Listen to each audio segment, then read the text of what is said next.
Hello and welcome to another video from Zoost.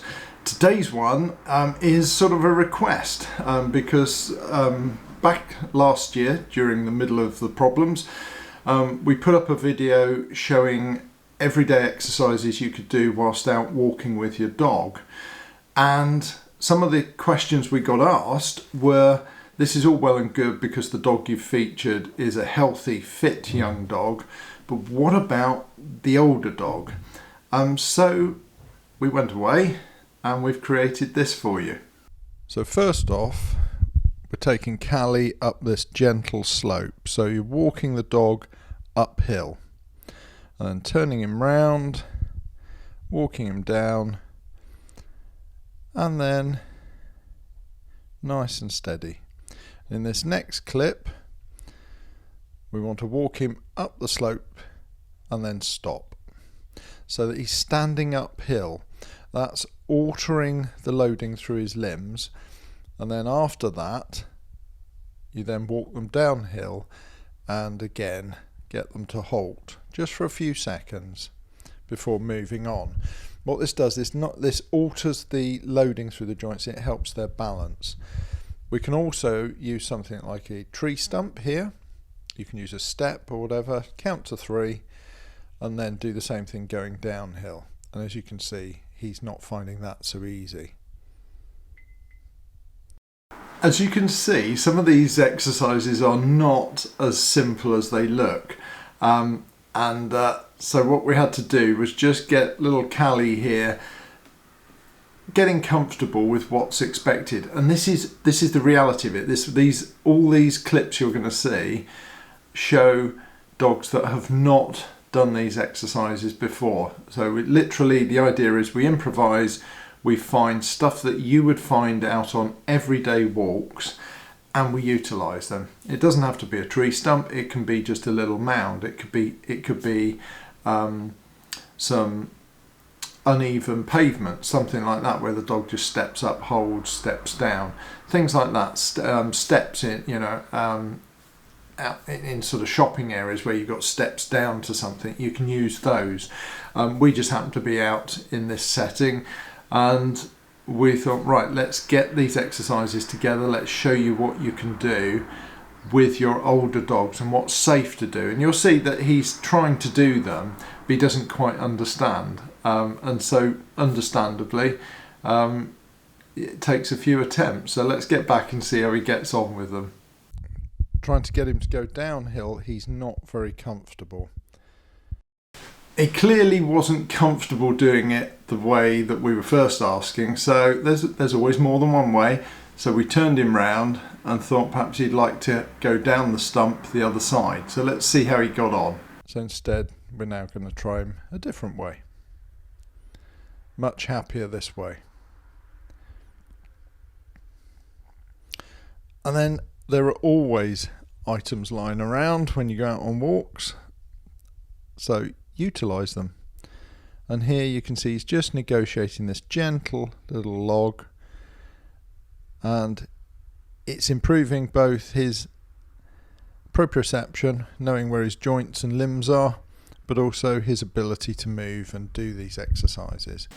Now, whoever thought a plank would be a scary thing? But to a dog, generally speaking, you don't ask them to do these things. So we had to sort of get him comfortable with this. So what you'll see next is just us getting him used to walking over the plank, along the plank, etc. And then gradually he gets comfortable with it.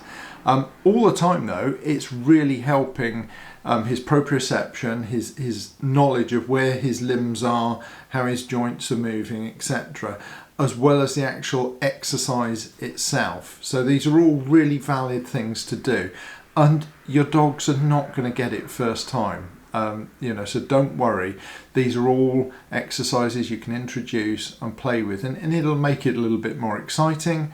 It'll certainly make it frustrating from time to time, but it should also make it quite funny as well when you see how your dogs interpret what you're asking them to do.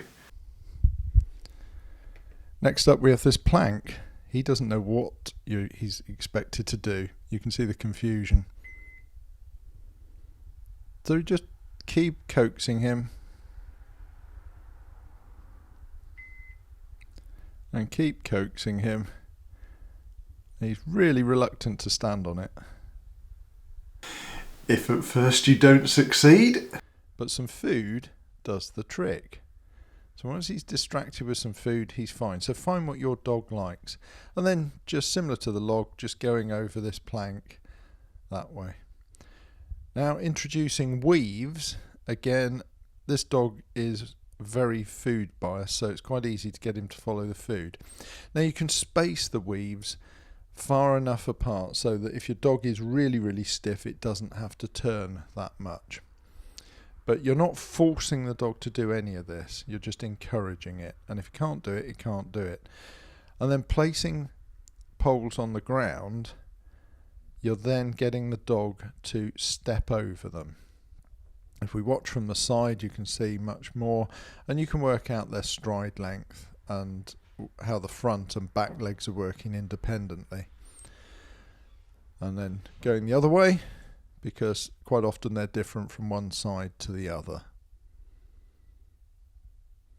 Now we bring in a larger dog, and you can see the poles are in a fan shape here, and she's not quite got it yet, so she's catching them with her back feet, but she's fine with the fronts. And then you can start raising one side of the poles, and again she's catching them.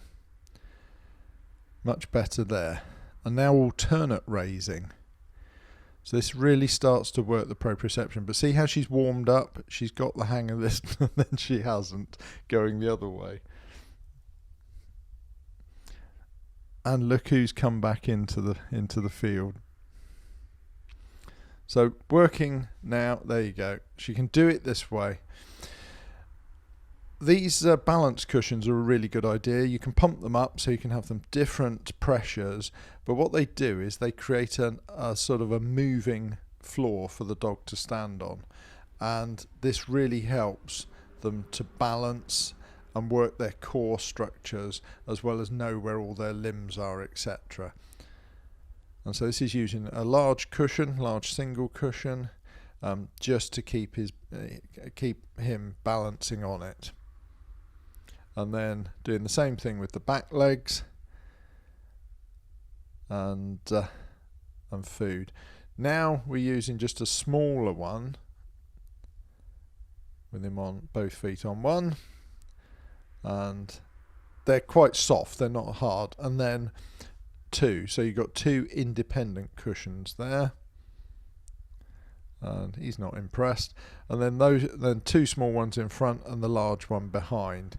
But see how he turns his hind legs out to try and balance himself, and the dogs will often try and lean towards their handler. And you watch India, this larger dog, as she leans towards the handler, and she's, for a large dog, she's less confident with her balance. She just wants to lean against the girl. And then trying to get the back legs on, and look at how she's altered her posture, and then gradually she relaxes into it and lets her back drop a little bit. But it's weird for these dogs, they're not used to these sorts of things, but these are readily available. You can buy them on the internet. And then she is balancing on the two smaller ones, and she's not impressed. She just wants to lean against the handler, and then finally she gets it. Finally she understands it, but not for long, and then she wants to stretch out behind. So that shows you how she's been working the various muscles, because she's then happy to have a stretch afterwards. And then trying to do the back end, and this is where you can really see that they want to lean against the handler, and then you get the handler to let go, and they can do it, but she's not impressed for long. This is a dog that can normally jump a 5-bar gate, and you give her a tiny little obstacle and she just knocks it over. This just shows you how frustrating it could be. It also was good fun because she was clearly messing around and enjoying herself, because once she was off the lead she was jumping without being asked, and that was hence why we put those jumps there, to actually film her do it. And then as soon as she's being filmed, she's knocking them over left, right and centre. So This just shows you some of the frustrations you can get, but she's clearly having good fun with it. So this is a dog that likes to jump, but clearly not right now. And so we've got all these various jumps set up, and she's suddenly deciding she can't jump. But again, you just give it a few goes. Don't try this if your dog is really infirm, but this is an older dog that is still very fit. So once warmed up, that's what they can do. And all of a sudden she got it. She was jumping them nicely and enjoying herself. Now with all these exercises, you tailor them to your own individual dog and your dog's abilities. The idea of these is not to do competition stuff, but just to do little bits of exercise. You don't have to do all of this on a single walk, but just mix it up so that the dog is doing slightly different things in a controlled way. And above all, make sure that you don't overdo it with them. But this is a good way of keeping the older dog both active and moving much better. So hopefully this has been useful for you. Please use it as the tool it's meant for. It's meant just to help you with your own dogs. It's not a treatment guide or anything else like that. It's just one to help you keep your dogs fit and healthy in their later years. We will be bringing out others, and if you have suggestions, please do get in contact with me.